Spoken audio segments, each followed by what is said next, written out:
Let's face it, it's you against you out there. Look at me. When you walk on that court, Look at me. you have to think I am the best guy out there. Hey.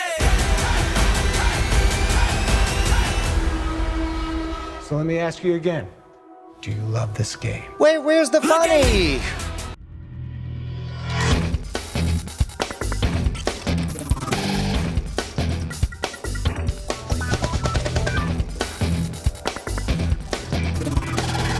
Welcome to Cordkillers, the show about watching the stuff you love when you want, where you want, however you want. I'm Tom Merritt. I'm Brian Brushwood, but most importantly, do my eyes deceive me, Bryce? Or was that Adam Sandler doing one of those very good movies where he doesn't try to be funny? Yeah, that was a trailer for Netflix's upcoming film, Hustle, starring Adam Sandler as a struggling basketball scout who discovers a talent overseas and makes the call to put him on the team and see if he can make it to the NBA. That is coming to Netflix, not for a while, June 10th. June 10th. I think June 10th. I wonder if they're maybe holding off to try to put it in theaters or something. But yeah, there you go. It looks interesting. Yeah. The serious Sandler. I don't know if there's a portmanteau you could make out of that or not. I mean, there's got to be some parallel to like when Robin Williams had a beard, he would play a serious role and then he would do wacky roles without a beard or whatever. A plustum Sandler. Academy Sandler. Academy. Oh, yeah. I like All that. right. To chime in on and give a rating on that joke, we have Hollywood's own Merrill Barr. Yes, I'm actually not here to represent the great town that is Hollywood today. Today, I am here representing MoviePass, and I am here to say we do not appreciate the level of vandalism that has occurred on our Wikipedia page, and we will see you in... Sorry, you're breaking up. Tom, what say we go over to the primary target? I guess so. I can't stop it. All right, let's talk about Cinemarket. Cinemarket is a film sales platform. It already exists. It's for people who want to distribute their film, and it uses blockchain to manage the rights. This is, in my opinion, not one of those buzzy, like, please invest because it's blockchain, but one of those like, oh, blockchain's really good at tracking contracts and being secure.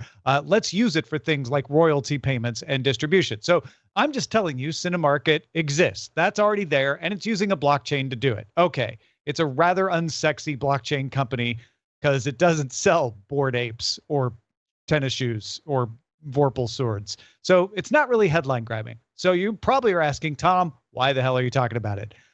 They would like you to hold their beer because Cinemarket is launching Cineverse.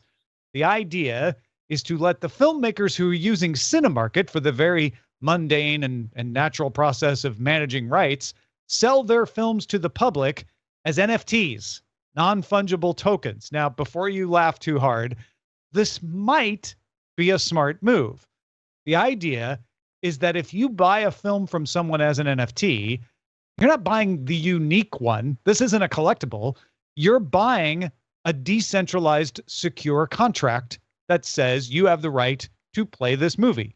So when you buy a movie from Cineverse, it becomes yours because it's on a decentralized blockchain and nobody can take your access away.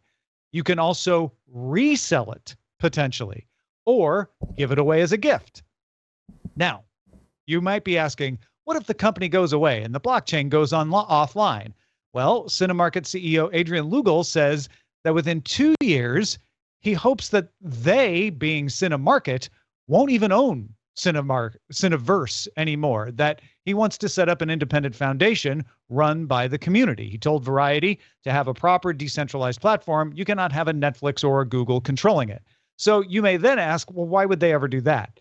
Because the idea is they make their money on the licensing deals we talked about earlier. They make more money if there's a functioning NFT blockchain they can distribute their films into, because resales of movies can still deliver royalties on a blockchain.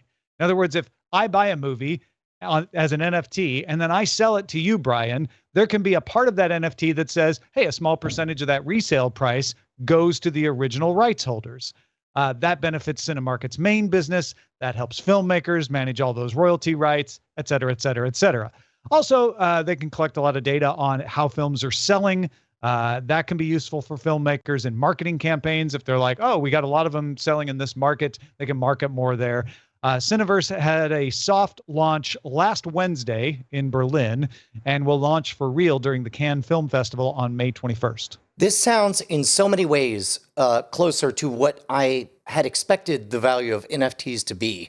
If I'm hearing this right, Tom, and you can correct me if I'm misguided, this sounds an awful lot like a movie comes out. It used to be that you could buy a print of the movie. And because you physically had the print, you could load up your horse-drawn carriage, you could go to a small town, you could set up your projector, and you could charge tickets to watch the print that you owned because you owned it. I'm not entirely sure what rights the NFT confers, but like whether it be a public performance, a private performance, streaming over the internet or whatever, but it seems like they can build into this a way to track all of this and make sure that the writers, the producers, people who've negotiated points or whatever get a taste of everything you do with it. Is that right? Yeah. On the Cinemarket side is the like who gets paid, who's got points, what territories deliver revenue for who, and the blockchain handles all that complex math. On the Cineverse side, it's, hey, Brian, you want to buy this movie for $10? And then that $10 can then be chopped up by Cinemarket to all the rights holders. And if you sell it again, if you're like, you know what, I'm done with this movie, I don't want it in my library, I'm going to sell it to Merrill. Well, then you could get money for selling it to Merrill, but as part of the NFT, some of it automatically would still go to the rights holders. So in that case, a secondary market is not a negative. Whereas right now, if I sell a DVD used, nobody gets any more. So what we're not saying, is this. So when you started to read it, what I heard was like, this sounds like a solution to the digital media problem of, there's no DVDs anymore, there's no Blu-rays anymore. So when if a movie's not on streaming, it's gone. And even if you buy it on like iTunes or Amazon, if they lose the licensing, you lose access to the movie, even though you bought it. It can also be a solution to that because of the decentralized nature of a blockchain, which is, you've got the rights, it's in your NFT, your rights are fixed. And so because a blockchain is decentralized, it's not like, oh, well, they pulled the rights. Now Apple doesn't have the rights to sell it anymore, so you can't watch it anymore. You bought the rights from the beginning. So it does that too. It also seems to fix I don't want to say a problem, but a gap in the chain of the used DVD, the used media market. Because it used to be you could buy a DVD at Best Buy, you watch it, you give it to someone else for $10 or whatever, $5. There was no way for any of the original creators to participate in any of that aftermarket trading or after the initial sale exchanges. Now they can participate forever in terms of it. Yes, it won't be a lot of money, but that long tail becomes available. So what about all right, let me throw out a scenario. Yeah. I am Merrill Barr, who owns a Blu-ray copy of Transformers 3, right? Okay. And I want to have a birthday party and invite like 50 of my friends over to watch Transformers 3. Right. That's a private event, just like a Blu-ray or a DVD. You would, at your private event, do a private showing of your thing. So that's actually there's always a gray area on like when does it break away from like, okay, here's a better. All right, let's try this one instead. There are people sometimes it was happened during the lockdown. There were like people who would project movies onto like the sides of buildings for fun, right? And they would do just play a movie, which technically is illegal. They should not be able to do that. Could they do that with the license that they bought through this? Okay, I think by setting up Cinemarket as the parent company, I may have muddied the waters. Potentially. I'm not saying Cineverse couldn't do that, but that's not what it's meant for. Cineverse is Cinemarket saying, we want to have a distribution system to distribute into it's better than Movie Pass, right? Or movie, I'm sorry, not Movie Pass, the Disney one. Movies Anywhere. Movies Everywhere. Oh, there we go. Yeah, Movies Everywhere. Right now, Movies Everywhere is kind of it for managing, and Disney runs it, and this would be independent of that. This would say, not only is it independent of Disney, but Movies Anywhere can't go away someday, ideally. And Movies Anywhere has a problem. There's a problem built into it right now, which is if there's a service that you are, if there's a service that has the rights to, so like I've got Terminator 2 on my Vudu right now, but it hasn't switched over to any of my other services that are linked to that Movies Anywhere account because their Movies Anywhere isn't in a licensing agreement with MGM or whatever. I forget which studio it is. They don't have all the studios moved on Movies Anywhere. Could this solve that kind of problem? It could, although that's a participation issue, and I think that's the weakness here. You need the studios to participate in Cineverse for it to work, but it can work independently, whereas Movies Anywhere requires everybody to deal with Disney. Here, you just distribute into this open platform. And I believe it might be Bryce in the chat saying, yeah, but who cares about selling secondary stuff? Who cares about sending along royalties? That's really putting the cart before the horse, and I probably explained it backwards there too. The thing you can do now, which you can't do, or the thing that you could do with this that you can't do now, is sell a digital film. Right now, if you buy something on Vudu, and even if it's on Movies Anywhere, you can loan it, you can let other people see it, but you can't actually sell it. You can't get rid of it. This would allow you to be able to do that. Now, maybe nobody wants to do that, but it would add something that's possible because of the way NFTs work that is impossible now, or at least not allowed. Right. So what we think of as buying a movie right now, let's say on iTunes or whatever, what you're doing is you are buying at the whim of Apple the right to stream the movie on demand or keep a local copy DRM protected on your device until Apple, for whatever reason, either stops being in business or stops wanting you to have this license. Yeah, exactly. And then Esoteric is saying, if their service goes away, what exactly do you own? That's why they want to make it an independent foundation, because if a blockchain is independent, it's very difficult for it to go away because it's running on multiple decentralized servers. So even if one server stops operating, there's lots of others. Now, if all those servers are, hold on, if all of those servers are under the control of one company, that company goes away, that's a problem. But that's why they're saying, ideally, we would like to make this a decentralized service that we aren't controlling, that is out there, and that is much more robust and much more likely to keep going, a la an open source project. And what is actually decentralized? Is it the license or is it the actual file of the movie? The blockchain itself that says who owns what.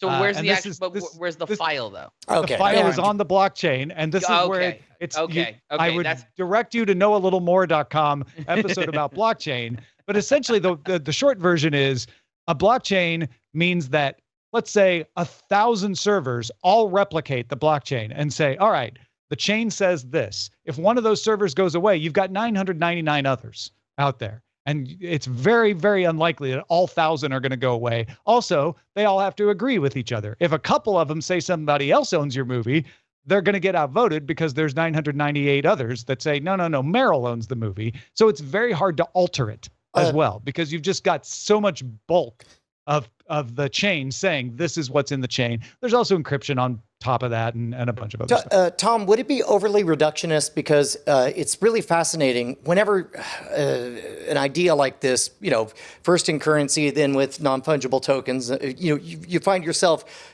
trying new metaphors to explain to an ever-widening circle of loved ones and friends exactly what metaphor they should be holding in their mind.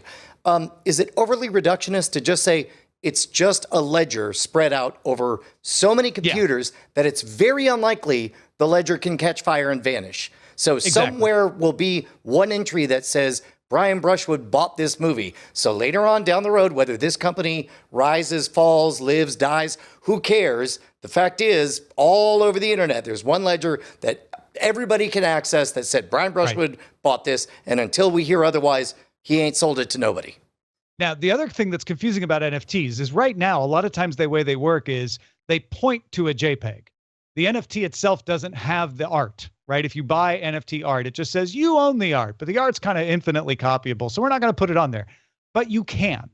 And in this case, I believe Cineverse should say, and the movie is in the NFT. We're going to put the data in the NFT because otherwise that would be a weakness of like, well, okay, if the blockchain keeps going, great. But if the files that go with it aren't served anymore, then that's a problem, right? So in my metaphor, it would be the equivalent of like, I know I bought a copy of A Boy and His Dog, but all of the 35 millimeter prints are so degraded that there does not exist any copy that strongly resembles the original. And whether they can run that efficiently, even if they're doing proof of stake, not proof of work, is a question. There's a lot of questions on the execution side. There's also a lot of questions on the participation side, but I think the idea itself is actually quite a good one, that even if Cinemarket isn't able to make it work, there's something here that somebody should try to figure out how to make work. It is a good idea. My execution question would be, is literally just a technological level. You know, we obviously Moore's law and the way space works, and every year we are able to hold more and more data in smaller and smaller packages. That said, I don't know if we're at a place yet where we can store all the movies on all the hard drives everywhere that are remotely accessible at all times. Like, I don't know. Goucham said BitTorrent. What if you use BitTorrent to store the video, and the NFT is the one that points you to it? Now, there's questions of encryption and DRM and but stuff. BitTorrent is but a BitTorrent is only as good as the amount of people that have the thing. Which is true of the blockchain as well. So if you get, again, it's a participation problem, but if you get enough people participating, then that problem is not a problem anymore. Yeah, I mean, maybe it's because I spent too many times out at sea in the early aughts, but I have no hesitation about appreciating the depth of fidelity and how much content can be kept on all the world's computers at once. I think Tom is right to try to steer the focus, the spotlight back on what if every bit of content on BitTorrent, every bit of anything, also had built into it a reliable statement of ownership rights. You know, it's not so much, yes, we're putting the movie into the ownership ledger, but really what we're doing is stapling the ownership ledger onto all the movies, right? Right. And to be clear, Cineverse isn't using BitTorrent. We're just saying, like, that's another interesting thing that people could try. Maybe if you want to wrap your mind around the possibilities. Yeah. Right. And again, I'm not saying Cinemark has solved it, everyone, because I don't think they have. There's a lot of questions here. The biggest one to me isn't even the technology.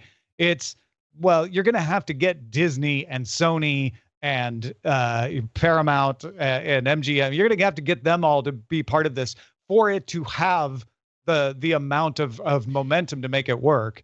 And as we saw, only Disney could get Movies Anywhere to work. I'm not sure that this is going to be the thing that happens, but I think there's something to this idea. Well, I think that in the idea is like, I think that that's exactly what will happen, is that the actual idea, this company probably won't take off, but the idea of using the blockchain to verify the movies you own, I see Movies Anywhere adopting that technology to better service their customers. That's probably the more likely scenario, is, you know, this company and a few others try it until one of them gets close enough that Disney buys them, and then it becomes a Movies Anywhere. Well, so maybe it starts off as an independent thing or whatever, but then you start getting a confederation of various chains teaming up. I could see like Alamo Originals very easily negotiating these deals with indie filmmakers. And then from there, once the trust is built and people see the potential, I think there's really something here. But I thought this was interesting because, you know, we have gotten in the habit of feeling like, oh, all the things that we thought were cutting edge when we started this show are now mainstream. This is putting the spotlight back on the edge to see what's out there, to see what's over there. Because this sounds as questionable and has as many questions around it as streaming did when Brian and I were first doing this. Yeah, 100%. So if you want us to keep telling you things like that, you have to support us. Oh, I did. You were teeing up doggone it. Look, we're only able to do this because you guys keep us loud, live, and independent over at patreon.com/Cordkillers. You guys made dreams come true. Hold on. Let's do a quick health check. Do I have 3-digit disease? No. Thank you to our over 1,000 patrons. Thank you to everybody who's made the impossible happen. Thank you. Enjoy your own RSS feed, the super exclusive after talk segments, and everything all at once. Yeah. Gosh, we've been doing this for 9 years. It's been a lot. Yeah. Thank you. Patreon.com/Cordkillers. Now let's talk about how to watch.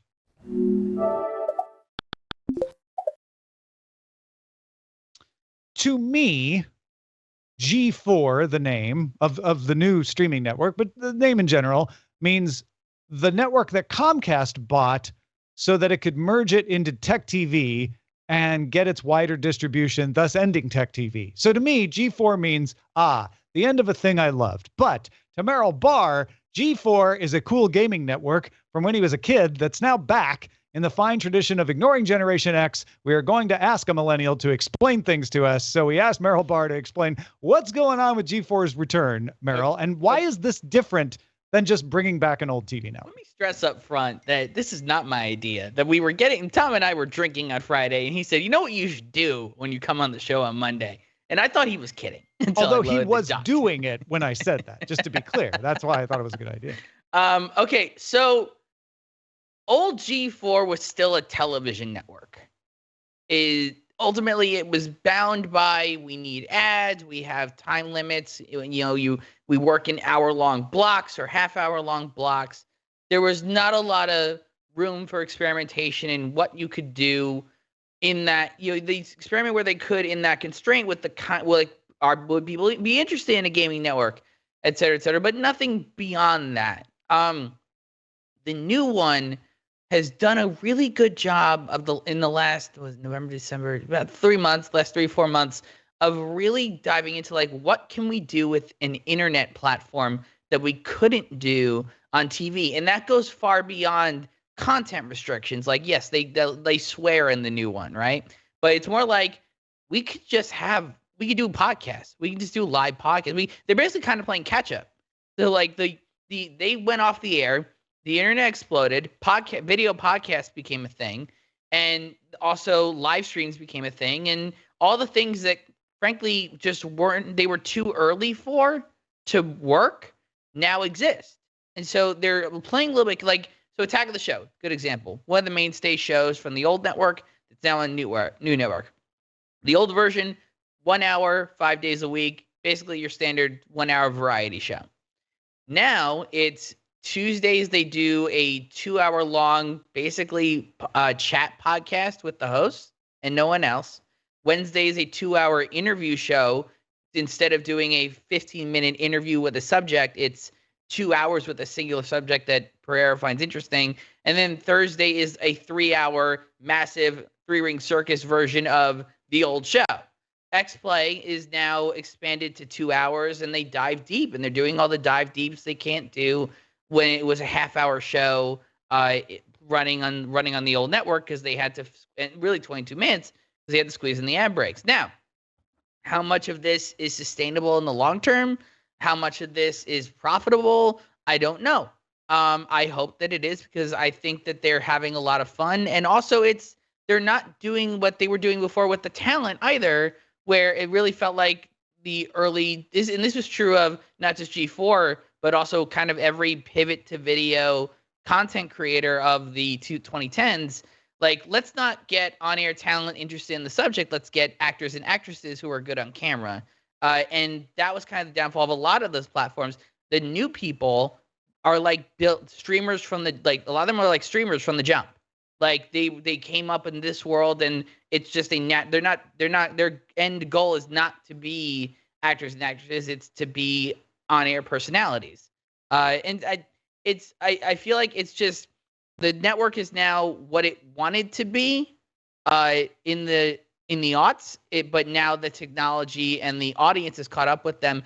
And and it goes, it's video game focused. They put a lot of effort into making sure X-Play got a lot of play. They do a esports show now. But it is more nerd culture. It's not just video games, but they're making sure not to write that off, to give people what they want. People want gaming from G4, and they're making sure to deliver that. So everyone seems to be happy. I like where it's at so far. I like the hosts. I like the content. And I hope that they continue to embrace like AVOD streaming. I know there's talk that they're gonna go play on other platforms like Peacock, for example. I assume they will because the parent company ladder and stuff. But they do cut down the programming to play on linear television because they are on Tom. What they're on Xfinity right now because that's Comcast. They're on Verizon, Fios, Cox, and Comcast's Xfinity TV. They're also on Philo. If you get the Philo cable replacement service as well. Yeah, so that's kind of the gist. Is it just feels it takes the ideas of what I grew up on with the network and took the best of those ideas and was like, how do we merge that with the current culture while being true to ourselves? And it's like, and they didn't throw a lot of money at it. They built out a studio. They have a building in Glendale, but they didn't throw it. It's not like there's like lost leaders on the network. It doesn't feel like that. It feels like everything there they're trying to earn profit with. Forgive my cynical, jaded, conspiracy-minded commercial brain kicking in, and I don't know if this is a Tom question or a Merrill question. Who owns what? Where's the money behind this? And that's how serious do they really seem to interesting be? question. G4 is not owned by NBC Universal, and you may say, well, wait a minute. Comcast owns G4. Comcast owns NBC Universal. The corporate structure is such that G4 is owned by Comcast Spectator. Spectator is a company Comcast bought in order to get into sports and then later used it to get into esports. So Comcast Spectator owns the Philadelphia Flyers hockey team. It manages arenas around the country, and more pertinent to G4, it owns the Philadelphia Fusion, which is an Overwatch League team. So Brian, the money isn't coming from the traditional entertainment arm of Comcast, which is NBC Universal. It's coming from the sports and esports arm of Comcast. So which makes more sense. Merrill, that leaves, as best I could tell, two things. Outside of the name G4 and the name Kevin Pereira, what's G4 about G4? Adam Sessler. Oh, Adam's on there. Is he? Yeah, Adam's on Yes, there he too. is. Okay, all right. Sessler and Pereira are the only two people only two people on air that are from the old one. Everything else is Recognizable faces from the old days, yeah. Yeah, and they're always joking that they're not there forever. They'll be gone soon.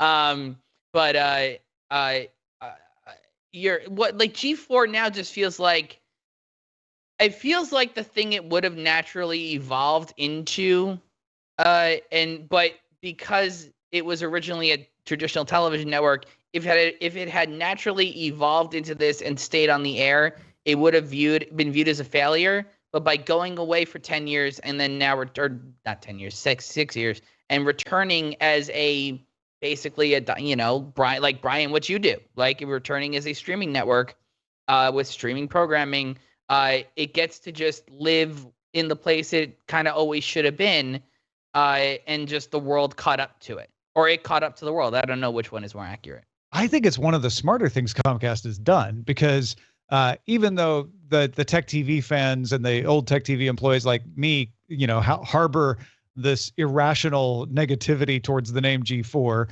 we also love Adam Sessler because he's the guy who was there at the launch of Tech TV when it was ZDTV back in 1998 and is still there on the modern incarnation.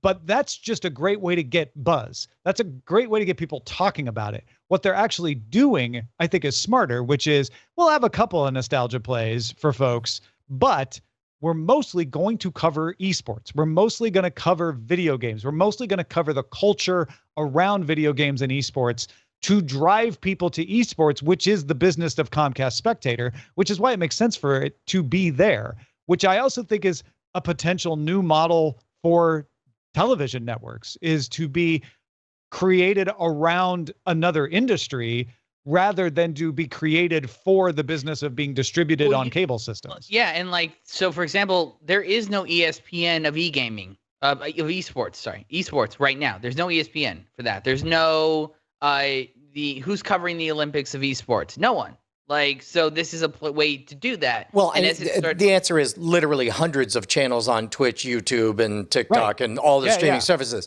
But now, which one of them not... does it with the halo of goodwill and energy and the ability to bless it as a quote-unquote legitimate affair? Yes, G4 is able to do that. Which to me, there's an analog to ESPN.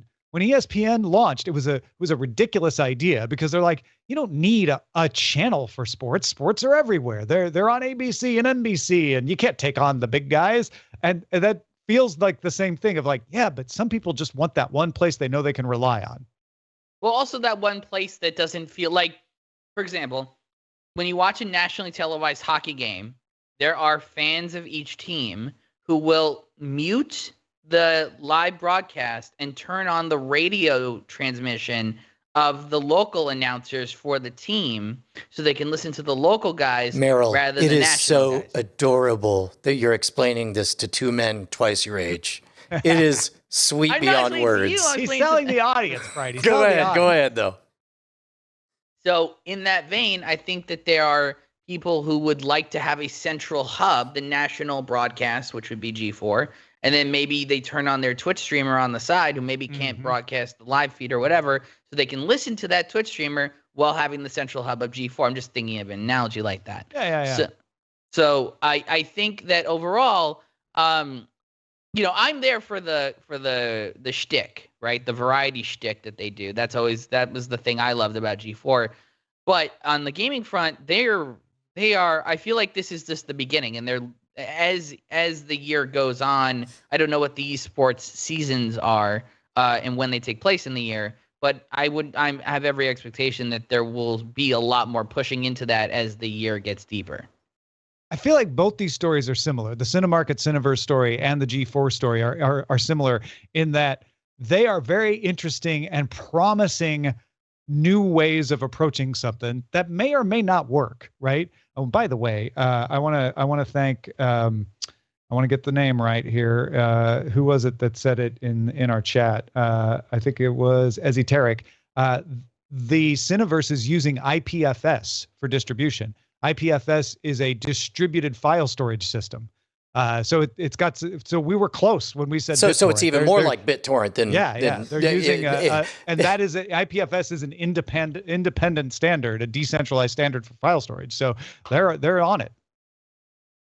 Anyway, I feel like these are similar because they may not work. There's lots of ways they might not work. Well, and they're definitely different. They're definitely both 21st century attempts to recapture an analog that used to not be broken. I'd even say they're 20s, they're 2020s decade centric, like not even just 21st century, which is interesting.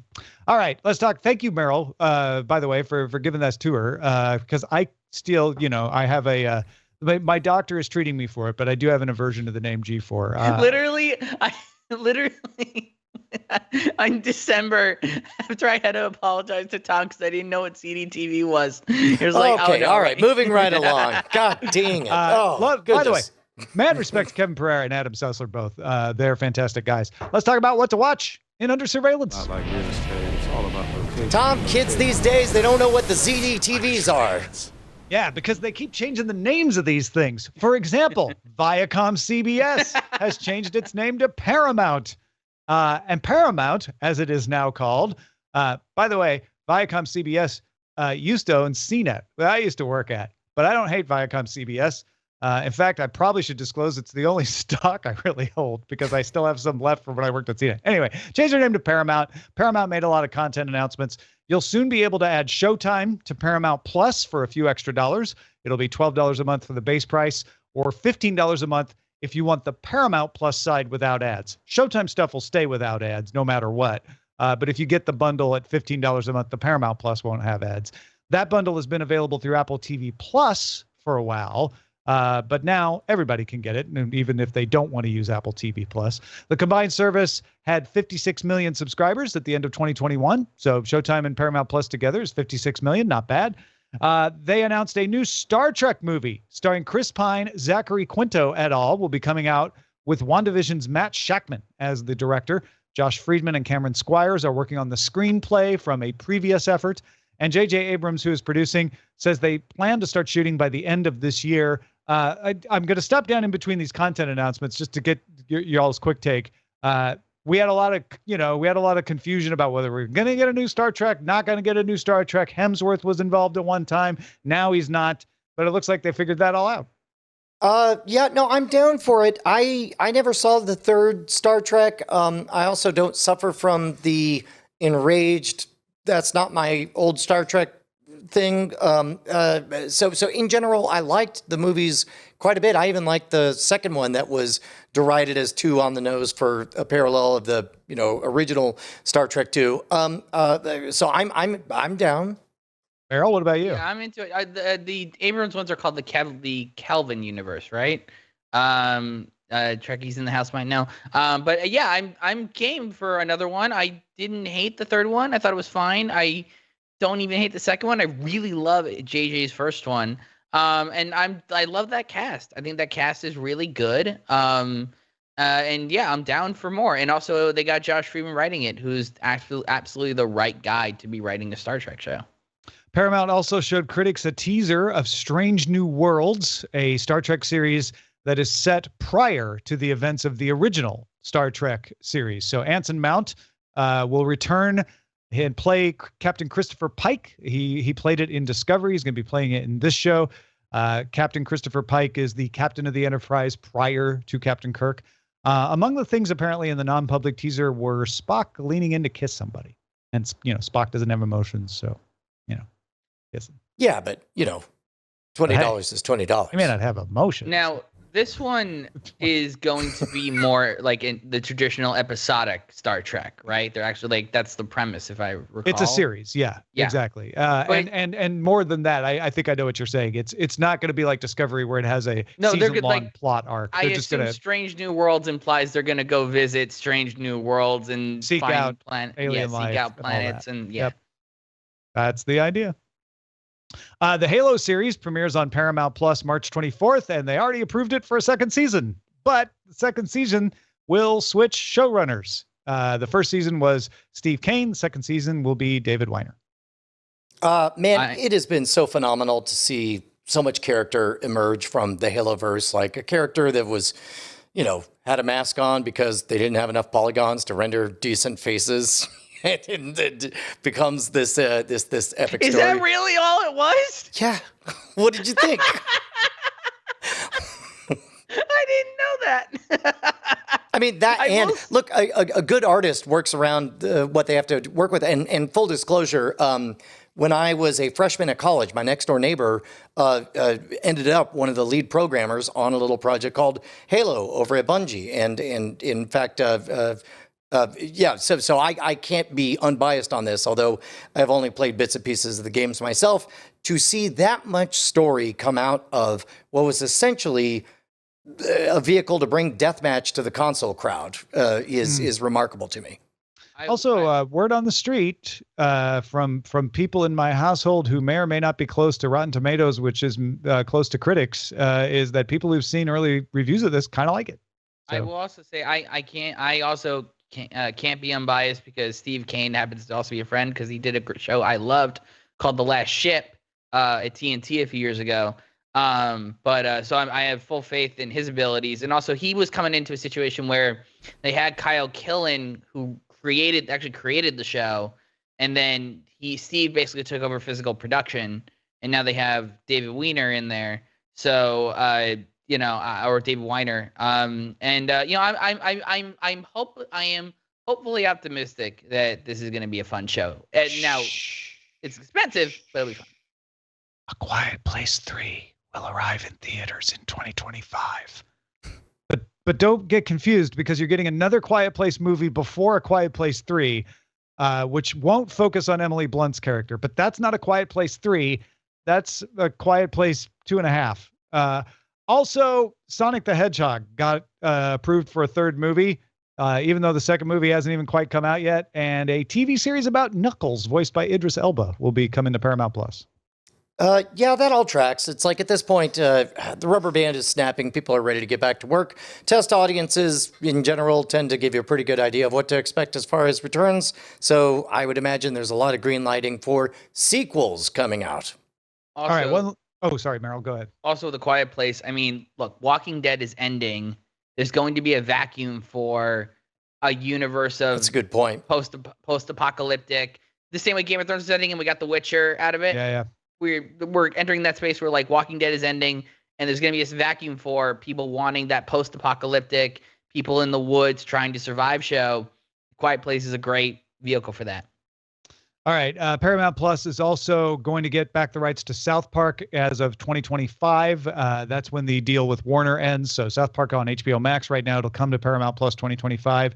Also, the Beavis and Butthead revival series is going to Paramount Plus, not Comedy Central, as previously announced. Although I imagine it'll show up on Comedy Central. It's just going to premiere on Paramount Plus. A lot of the talk around all these announcements is, should Paramount, which is a smaller company than a lot of the other heavyweights doing streaming, like Disney and even Warner, should Paramount be chasing the stream, or would it be smarter to be playing it like Sony and just sell content to the survivors of the streaming wars? I've been really wrong about a lot of things, and I'm trying to get out of the prediction business, especially when it comes to stuff like this. So I have no guess for you, Tom. And normally I'm pretty wild and freewheeling with my predictions. I will say that we underestimate Paramount Studio. The studio might be kind of small. Although I will say, having been watching the library this whole last week, because their movie library is fantastic. Viacom is massive. And there is a lot. Paramount. Paramount the conglomerate is massive, and the library of television alone, classic television, that just off the top of my head, you had South Park, Beavis and Butthead, Strangers with Candy. They own I think they own Jackass. I'm pretty sure. I don't know if the original show is streaming right now, but it could be. All of the reality shows, The Hills, Rob Dyrdek. All that stuff from MTV, they own all of that. I think there is a library you can maximize with its own streaming service. Now, whether or not the appetite from people to be $7.90, whether or not it has, and whether or not Star Trek can buy you perpetual people staying on or just coming in for an event show, I don't know. But I do think there's enough there for them to try. So, Paramount big may be a thing. Yes. Okay. Yeah. I'm starting to think we're only going to end up with 3 or 4 of these, and the rest are going to get gobbled up in licensing deals, but we will see. Atlanta season 3 is coming to FX, and therefore on the next day after it premieres on FX to Hulu. That starts on March 24th for the FX premiere. And season 4 is already set to come out this autumn. So we're getting season 3 in the spring, season 4 in the autumn, and season 4 is going to be it. Executive producer and star of the show, Donald Glover, wanted to end after season 2, he said, but found that 4 seasons ended up being the right amount to tell the story. Glover said, quote, "I feel like when the conditions are right for something, they happen. And when the conditions aren't right, they don't happen. I don't feel any longevity because then things start to get weird. The story was always supposed to be what it was. And the story, it really was us. Everybody in that writer's room, everybody on set. It really was what we were going through and what we talked about. I think it ends perfectly." So he's saying, we just told a story from our hearts, and it ended up being 4 seasons long. FX Entertainment president Eric Schreier told Deadline he, meaning Glover, had a finite ending and wanted a closure to the show. So we were very supportive of that, as we have been with shows that have come to their fruition. And Brian, I think this is just becoming de rigueur, is that some shows will just have a beginning, middle, and end, and not be as they were, even 10 years ago, open-ended. Let's milk as many seasons out of them as possible. Well, Hollywood and most of the big budget AAA titles are getting over their addiction to Foreverphilia, where they just want to keep up the money machine, the money bicycle going always. I would imagine, despite what is publicly said by FX, in private conversations, there was a wide runway of but I mean, if you wanted to do a 5th season, we certainly wouldn't say no. But to have that much cultural cachet, that level of quality, and that much momentum, and to be able to walk away from it, I think it takes creator like Donald Glover to be able to do that. Merrill, you got any more thoughts on Atlanta? I mean, I do want to address Brian's Foreverphilia. I mean, a great word, by the way. Hollywood is going away from that, but I don't think it's because they want to, but the culture has changed. People don't want to watch, okay, Blacklist, show I loved. I watched the first 4 seasons religiously, but there was a point where that show felt like it had a natural ending point, and then they renewed it and renewed it and renewed it to the point where now it's a running joke with me and my friends are like, wow, they renewed it again, huh? Real Spader's that much of a draw. All right, but I'm not watching it. I mean, look, on the flip side, the version we see of it in live entertainment is once you tour all around, you get to retire in Las Vegas, and you could keep on doing the same show again and again and again, forever and ever and ever, as long as you continue to put between 50 VIPs and ticket selling butts in seats. And we've talked on this show before, I believe, about a series becoming more valuable when it is complete versus correct. having a Because we treat them more like books now than we do let me see what's on, right? We go and we seek out a story and want to watch it. It is worth noting also, we're saying this 2 weeks or a week removed from Futurama being rebooted again and everyone being happy about it, short of John DiMaggio not being signed yet. There's a give and take to that. There are some things that we seem to be happy with having Foreverphilia for. And here are unusual. Keep in mind, like when you look at the BBC series, those series, maybe they run 2 or 3 seasons, tops. They rarely run for a long time unless they are a format meant to, right? EastEnders will run forever because it's a soap opera and it's never meant to end. But most of what we consider, sitcoms or dramas, they have a limited run and then they go and do something else. The Doctor Who's of the world are kind of unusual in that respect. Even more so when you get to Korea and China, where shows are they have their 16 episode, or in China, their 52 episode run, and that's it. Maybe if a show is a really big hit, they bring out another edition of it.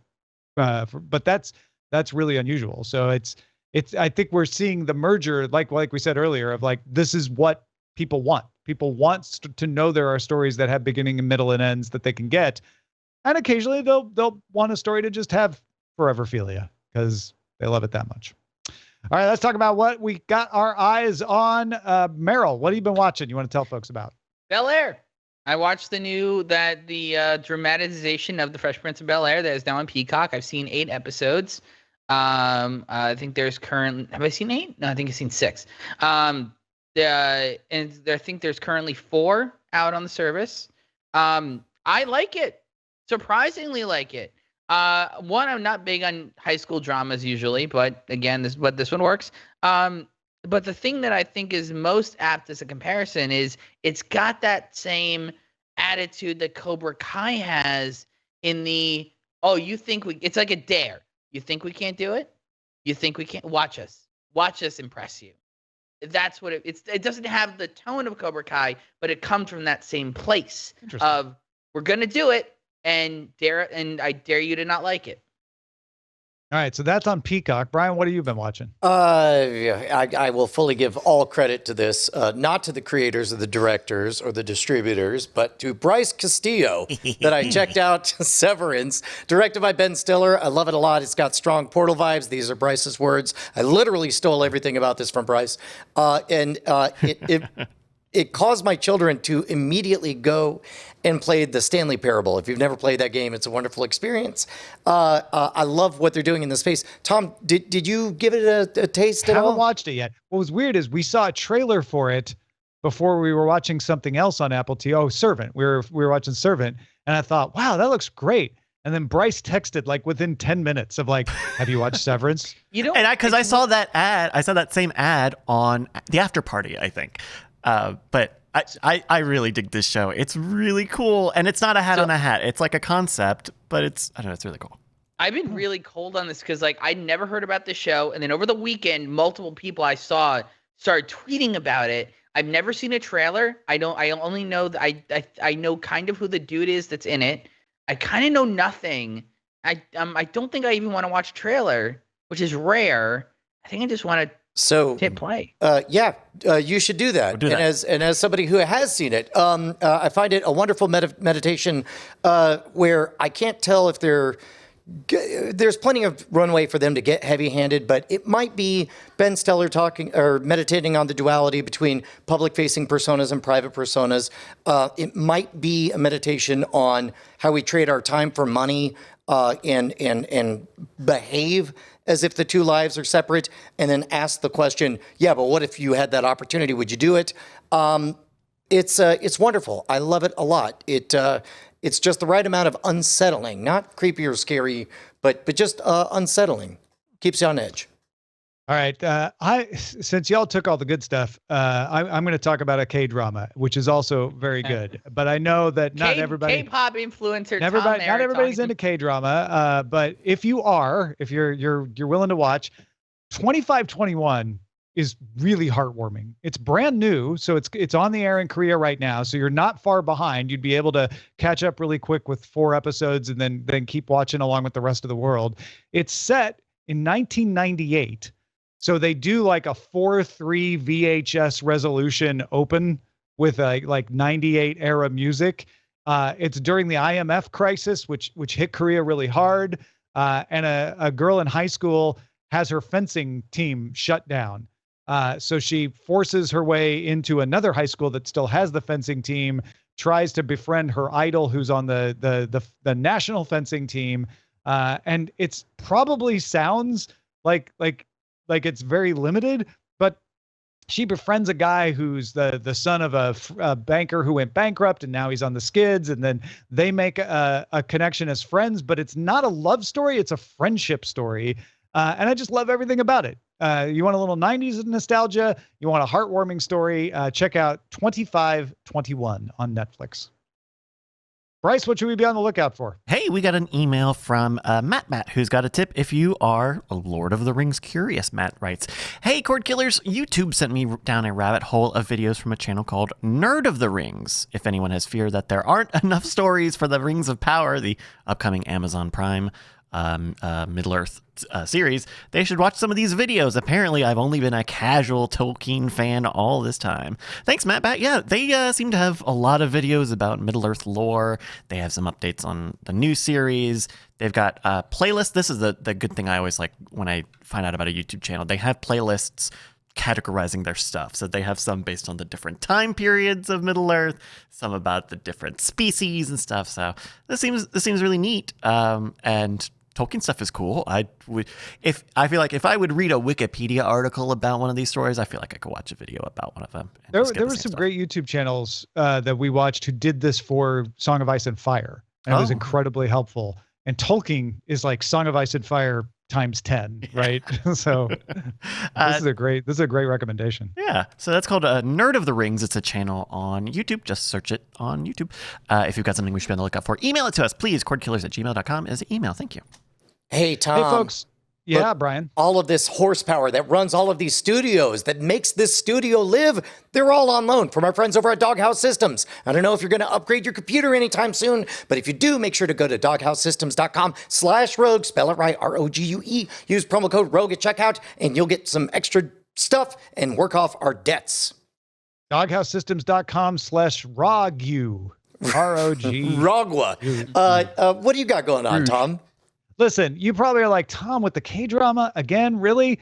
You want an explanation? FreeTomNewsletter.com. This last Friday's newsletter, I explained all that, and you would have got it in your email if you're a subscriber. But even if you're not, you can go read it right now. FreeTomNewsletter.com. Let's move on to the front lines. Front lines. Roku reported its Q4 revenue rose 33%, but net income was down 65%. Basically, it brought in more money, but the costs went up. So for Q1, Roku ended 2021 with 60.1 million active accounts. That's up 17%. And if you want to make a comparison, 60.1 million active accounts is more than all the cable companies in the US combined. Ad revenue, which is where they expect their future revenue to come from more often, grew 49%. And ad impressions grew 67%, while hardware sales fell 9%, in part due to supply chain issues. They may have a solution to that hardware problem, though. Insider has sources that say Roku might sell TVs under its own brand name. Roku usually sells its own boxes and dongles, but if it's an OS on a TV, it's called something else, like Insight or a TCL or something from another company. And it looks like Roku is investigating selling Roku branded TVs. I'll tell you what, I'm shocked to find myself saying smart play. They have laid the groundwork for years and years and years. And even my parents know they're going to get some brand of TV. First question they're going to ask is, but does it have the Roku? Guess what? If it's called a Roku TV, you know it's got the Roku. Right. One less call for you to answer. Exactly. Also, Yes. the hardware sales are like, they fell because of the supply chain, I'm sure. But ultimately, with the ad revenue becoming the main source of their income, that's going to matter less and less as they move into being a software company, being an app on other people's devices. AMC Networks reported 9 million streaming subscribers at the end of 2021, beating expectations. AMC says it's on track to reach a combined 20 to 25 million across AMC Plus, Acorn TV, and Shudder. AMC expects to derive most of its revenue from digital by 2025. Yeah, we are definitely crossing the Rubicons. All the Rubicons are getting crossed. It's all about digital going forward, folks. 2022 is, in fact, the last year that DirecTV has exclusivity to offer NFL Sunday Ticket. That's the service that lets you watch all the out-of-market NFL games. Very valuable, been a huge driver of subscriptions for DirecTV over the past couple decades. The NFL does not appear to want to make it exclusive in this next contract. It's been exclusive to DirecTV, which is unusual. MLB, NHL, those have not always been exclusive. So the question is, what does that end up looking like? DirecTV Chief Content Officer Rob Thune says DirecTV would like to continue to offer it, but not as an exclusive. Disney's Bob Chapek says that they are bidding on it, obviously to add it to ESPN Plus. Amazon and Apple are also thought to be interested. So NFL Sunday Ticket may become something you could subscribe to in multiple places. Through that lens, all of the silly different skins that you could watch NFL games, including the Nickelodeon one where they slime, on a touchdown, like that begins to make more sense if there's something exclusive to the various iterations that there are. Meanwhile, streaming replacements for cable TV like YouTube TV usually have the major local broadcasters, but not all of them usually. Independent channels can be difficult to come to terms with. PBS has been one of these examples. DirecTV Stream now offers almost 250 PBS stations. YouTube TV is the only other streamer to offer PBS, and it has 110 affiliates. So if you like PBS, DirecTV Stream apparently is the one for you. All right, let's finish up with release date bonanza. First half of Stranger Things season 4 arrives on Netflix May 27th. The second half on July 1st. And the 5th season of Stranger Things has been approved, and that will be the final season of Stranger Things. 5 and done. Trailer is out for Downton Abbey: A New Era. That's coming to theaters May 20th. Peaky Blinders returns February 27th on BBC and outside of the UK on Netflix. HBO's Barry is returning April 24th. HBO Max has officially approved a second season of Peacemaker. Woo-hoo! So we will get more John Cena. Yeah. Disney released a trailer for a live-action Chippendale Rescue Rangers movie with Andy Samberg and John Mulaney. That's coming to Disney Plus May 20th. The Marvelous Mrs. Maisel returned to Prime Video February 18th, and Amazon has approved Maisel for a 5th and also final season, if you're waiting for Maisel to wrap up her story. And finally, Oscar nominee Coda from Apple TV Plus will be re-released in theaters February 25th through the 27th, just for the weekend, for free. For free? For free. For free. For free. As in beer? Free Or as in as speech. But to what theaters? Like, is it AMC for free? Do we know? It's select theaters. Only the choicest theaters will get it. So But New York and yeah, LA. I'm not sure how many. I'm not sure how many theaters, but it's outside. It's not just in one location. So Limited theatrical release in major cities. Yeah. So I will say of this list, I actually missed that they announced that there was a 5th season of Stranger Things approved, and it was announced to be the final one. Because the question I wonder is like, is that a brand that they have lost the goodwill on, or can they keep it going after they're just slam dunking that. There's going to be all like 11's adult adventures as a grown up. There's going to be whatever. spin-offs. They're already talking about possible spin-offs. They're talking about spin-offs of Atlanta, for goodness sake. Like that's the new move. We should have talked about that when we were talking about the featuring. Yeah. Because the new move is like, sure, 5 seasons, but 3 spin-offs. Okay, great. Thanks, everybody. All right, let's get to the dispatches from the front.